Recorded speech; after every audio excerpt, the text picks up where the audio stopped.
Licenia Espinel comparte un diálogo con la invitada. En Punto Noticias hablamos de...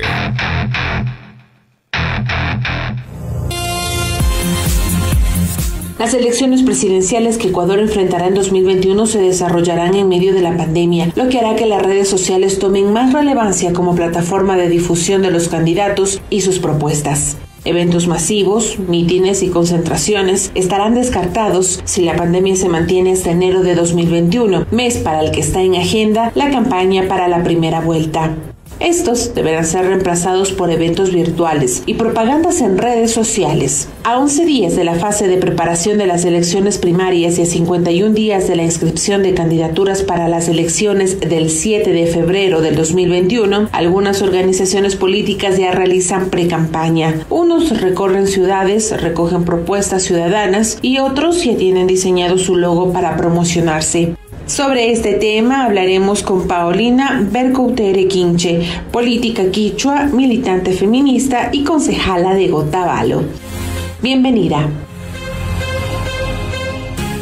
8:45, ustedes ya lo escucharon, está con nosotros Paulina Bercoutere, política quichua, militante feminista y concejala de Otavalo. Espero haber dicho bien su nombre, Paulina. Buenos días, bienvenida. Le saluda Licenia Espinel, más que su nombre, su apellido, que entiendo es francés, Bercoutere. Espero que lo esté diciendo bien. Gracias por acompañarnos. Estamos viviendo ya un ambiente sin duda político. ¿Cómo mira usted el escenario electoral que tenemos al momento con candidatos que ya han sido definidos, con algunos que insisten en participar en una carrera electoral y con unas primarias en algunos movimientos políticos, entre ellos Pachacuti, que se avisoran bastante complicados? ¿Cuál es la visión que usted tiene respecto al escenario político que vive el Ecuador? Alipunyauta Charipashunchi, Hatuna Paita Chasquipay, Chica Imbabura Yactamanda. Un cálido saludo a todas las personas que nos escuchan esta mañana desde la FRI Imbabura, como todo el Ecuador. Efectivamente, estamos viviendo un escenario ya casi electoral, estamos viendo ya algunas disputas en el escenario de lo político partidista también, y también en la opinión pública. Sin duda alguna, creo que es importante mencionar el contexto que estamos viviendo en este momento, un contexto donde de alguna manera vemos que la democracia está puesta a prueba, la democracia está también siendo violentada, porque vemos que también algunos poderes se están dando para que no todas las personas, no todos los partidos políticos, no todos los movimientos tengan la posibilidad de estar compitiendo en igualdad de condiciones en los procesos eleccionarios que vienen en este momento. Sin duda alguna, el movimiento indígena es un actor político relevante. De hecho, nosotros como pueblos y nacionalidades somos retributarios de esas luchas, ¿no? Pero obviamente vemos que en este momento, quizás como nunca otro momento en la historia electoral, vemos que existe una gran capitalización también por parte del movimiento indígena, y algunas figuras que se están perfilando ya con algunas voces como Leonidas Issa en este momento. Esperamos de alguna manera que también esta presencia pueda finalmente hacer de que podamos hacer un gran frente para de alguna manera disputar también el modelo de Estado que en este momento se está desmantelando, y que también nos permita jugar en este campo donde se están confrontando dos posiciones de cómo ver el Estado, de cómo entender el desarrollo, de cómo entender también los derechos para los y las ciudadanas. Creo que para el frente, para las personas, para los actores políticos, para los movimientos que nos ubicamos en el progresismo, es sin duda un momento muy importante, un momento de quiebre, un momento decisorio para de alguna manera reagrupar fuerzas. Paulina, escenario se disputan dos visiones totalmente radicales y enfrentadas, que es continuar con lo que estamos viviendo, un desgaste y un retroceso absoluto en algunos sectores, a decir de los políticos, y volver a recuperar espacios que se han perdido en algunos aspectos como en la educación, la salud, etcétera. En ese escenario, en esa disputa, ¿qué tan importantes son las alianzas y qué tan amplio debe ser el desprendimiento de los diversos sectores que se ubican en la izquierda para tratar de consolidar, desde su punto de vista, una candidatura fuerte que permita recuperar el terreno que se ha perdido en la actual administración? Sin duda alguna, el tema de las alianzas, el tema de tener generosidad, en nuestras posturas es crucial en este momento. Creo que nadie duda que en este momento las derechas, las fuerzas conservadoras, que no solamente están presentes en nuestro país, sino que son un fenómeno, que está de manera, digamos, transversal en toda nuestra región, con todas estas posiciones reaccionarias que suponen un retroceso en derechos, un retroceso de las conquistas que hemos logrado a pulsos de movimientos sociales. Entonces, en este escenario de pérdida de la democracia, en este escenario de pérdida de derechos, vemos que el tema de alguna manera llamarlo así, la unidad, porque creo que es importante ser realista, también verificar y constatar esas distintas tensiones, esas distintas posiciones, pero creo que tiene que haber un paraguas común justamente para recuperar estas dos visiones, esta visión que nosotros queremos recuperar. En ese sentido, pues, es importantísimo que podamos ir limando algunas perezas y sobre todo buscando los puntos que nos unen, más allá de lo que nos alejan, para constituir esta gran alianza frente a las fuerzas conservadoras que en este momento no dudarán, ellas sí no dudarán en unirse para disputar el control del Estado, para disputar una vez más los poderes y llevar adelante un proyecto neoliberal. Se deben dejar de lado, Paulina, los odios políticos a determinado sector con miras de lograr un objetivo más grande, que es recuperar las condiciones de un país más gobernable, las condiciones de derechos humanos, de acceso a la salud, a la educación, de tener una economía más cerca al ser humano. ¿Usted cree que se puede todavía llegar a ese nivel en las organizaciones de izquierda? ¿Todavía podemos o pueden sus dirigentes conseguir esa amplitud de pensamiento dejando de lado el odio político? Yo creo que sí. Yo creo que hay nuevas voces, hay, digamos, en varios sectores de la izquierda, hay muchas vocerías políticas que le apuestan justamente a buscar esta recuperación del Estado y creo que por eso es importante superar. Evidentemente hay ciertas fracturas, hay ciertas tensiones, porque así es la democracia, porque así es la disputa política, pero sí creo que deberíamos hacer un gran ejercicio de generosidad en este momento desde las izquierdas, justamente desde un realismo también de lo que estamos viviendo, desde un sentir, desde el cuerpo, como decimos nosotras las mujeres, de lo que estamos pasando. Creo que lo que estamos viviendo ahora, las familias en los territorios, esta ausencia del Estado, este abandono del Estado, toda esta desolación que tenemos, no solo en el ámbito económico, sino en el ámbito emocional, en el ámbito de quizás tener dificultades para presentarnos y presentar un proyecto de país, tiene que darnos esa generosidad desde las vocerías políticas, desde los movimientos que se dicen progresistas, para justamente deponer esos odios y poder construir también una alternativa. Yo creo fundamentalmente, tengo esperanza de que podamos construir, porque buscamos finalmente todos recuperar el país y que haya digamos, unos mejores días para todos y todas, ¿no? ¿Qué opinión le merece la posición que han adoptado tanto los dirigentes de la CONAIE como de Pachacutic en el sentido de, por ejemplo, el señor Yacu Pérez, que dice que no deben ser tan abiertos ni tan sectarios, el señor Leonidas Issa, que dice que los acuerdos deben ser en base a un programa de gobierno y no de las personas? ¿Qué opinión le merece las posiciones que tienen ellos como representantes del sector indígena? Bueno, yo creo que es importante decir de que el sector indígena, habemos indígenas que militamos, hombres y mujeres de los distintos pueblos y nacionalidades que militamos en distintas facciones, en distintos movimientos. Hay que también empezar diciendo de que el movimiento indígena es un movimiento que congrega varias tendencias también, que van desde la izquierda hasta la derecha. Creo que eso es fundamental y en la sociedad ecuatoriana hay que empezar también a desromantizar y desesencializar esa visión homogénea que tenemos sobre pueblos y nacionalidades. Ahora yo creo que es necesario recuperar estas voces que buscan llevarnos hacia un momento de conversación, hacia un momento de congregar, hacia un proyecto nacional.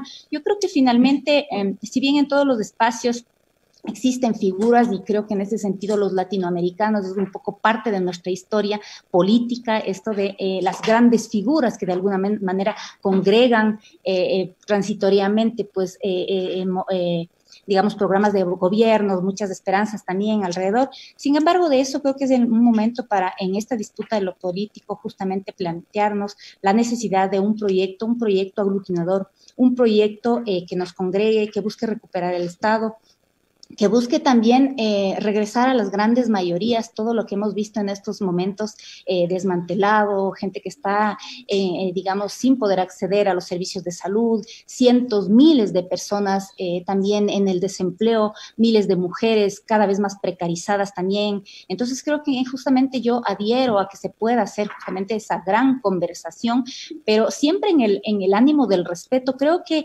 estamos, digamos, algunos voceros, algunos políticas, estamos un poco cansados de tanta violencia que existe en el espectro político. Sí, es verdad, es quizás parte de la disputa política, pero creo que hay que tener unos niveles de respeto, unos niveles de debate también, siempre en consecuencia con las luchas históricas. Digamos, en mi caso, yo soy Quichua Otavalo, me sitúo desde el movimiento también, desde la Revolución Ciudadana, pero nunca voy a desconocer también lo que es todo el acumulado histórico del movimiento indígena también, porque digamos, esas son las disputas, esos son los matices que creo que hay que dejar de tener estas visiones maniqueas de entre lo bueno, lo malo, entre, digamos, creo que el sector progresista justamente tiene que, vuelvo a decir, esa generosidad para recuperar estas grandes luchas históricas que en este momento están siendo puestas en cuestión por el peligro que tenemos, digamos, en términos de cómo está concebida la democracia en este momento, por los poderes fácticos que están en este momento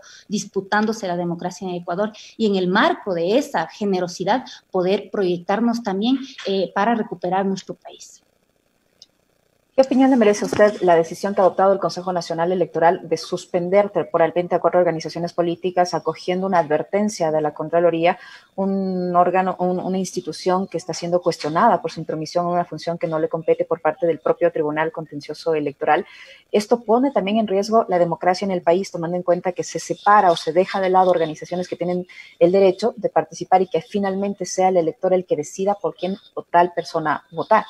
Totalmente, esto está poniendo en cuestión la democracia en nuestro país, y creo que el análisis, nosotros como latinoamericanos, vuelvo a decir, tenemos que hacerlo de cara a todos los procesos que se han vivido de judicialización, justamente de utilizar los poderes del Estado para poder de alguna manera incidir en la no participación de algunas facciones dentro de la representación política.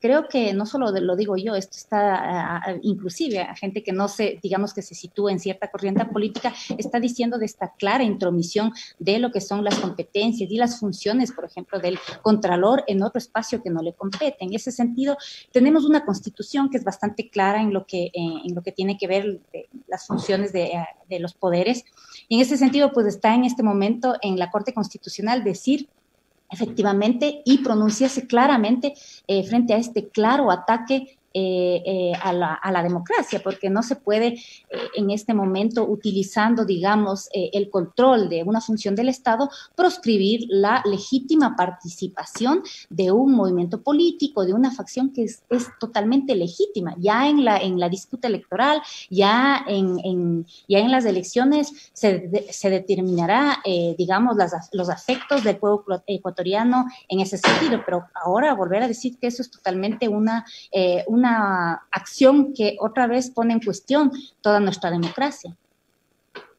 Para finalizar, Paulina, usted es además feminista, además de política, de autoridad, primero por designación, después por elección popular. ¿Qué tan fácil ha sido para una mujer quichua estar en el servicio público, estar ahora en una representación de elección popular y el hecho de ser una mujer desenvolverse en el ámbito de la política? ¿Qué tan fácil es para una mujer hacer esto y cómo debería transformar la política para que incluya a la mujer y tenga una mayor participación en las próximas elecciones?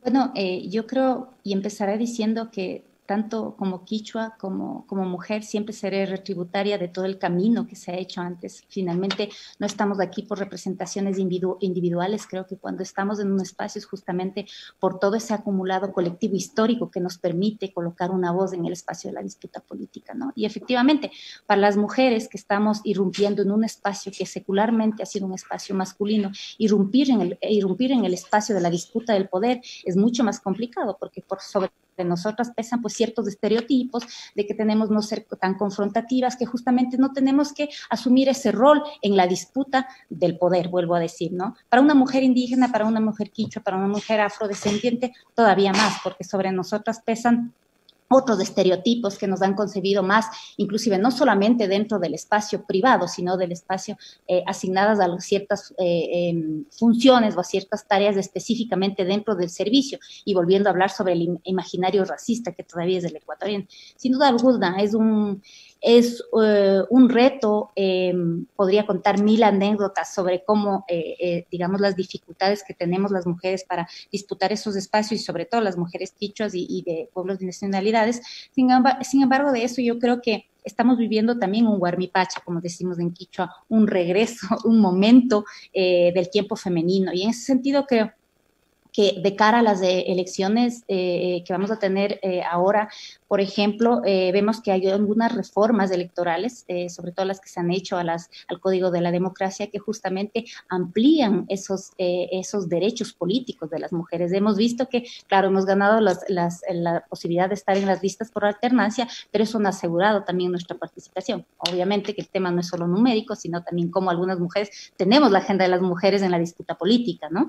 Pero creo que estas reformas que en este momento establecen el 15% para encabezar todas las listas de que los partidos y movimientos políticos establezcan, presenten al Consejo Nacional Electoral, 2023 será 30%, 2025 será 50%, abren ya una posibilidad, y sobre todo la discusión y la necesidad de que los partidos políticos también sean espacios menos excluyentes, más democráticos, y donde se pueda hablar justamente de la subordinación que tenemos las mujeres políticas, y sobre todo la posibilidad de que podamos disputar espacios protagónicos también en nuestros propios partidos y movimientos políticos. Sin duda alguna creo que en esta elección, a pesar de todas las limitaciones, una oportunidad para que vayamos trabajando ese tema de tener como una actoría mucho más decisiva. Muchísimas gracias, Paulina, por su presencia en virtual en nuestra emisión de noticias. Paulina Bercuter, política quichua, militante, feminista y concejala de Otavalo, que nos ha acompañado en la última parte de nuestro segmento de entrevistas en Punto Noticias por Pichincha Universal. Le comparto lo que opina la ciudadanía respecto a la consulta que le hicimos para este diálogo. ¿Son necesarias las alianzas políticas en el progresismo para consolidar una candidatura fuerte con miras a la presidencia en el 2021? La gente se ha pronunciado un 97% por el sí, frente a un 3% que dice que no. Esa es la opinión ciudadana. Paulina, muchísimas gracias. Nosotros nos despedimos, amigos. Les agradecemos por la gentileza de su sintonía. Tenemos más información a las 12 y 17 horas respectivamente. Que tengan un excelente día. Gracias, Licenia. Este noticiero usted lo puede seguir por nuestra radio en internet www.pichinchacomunicaciones.com.es.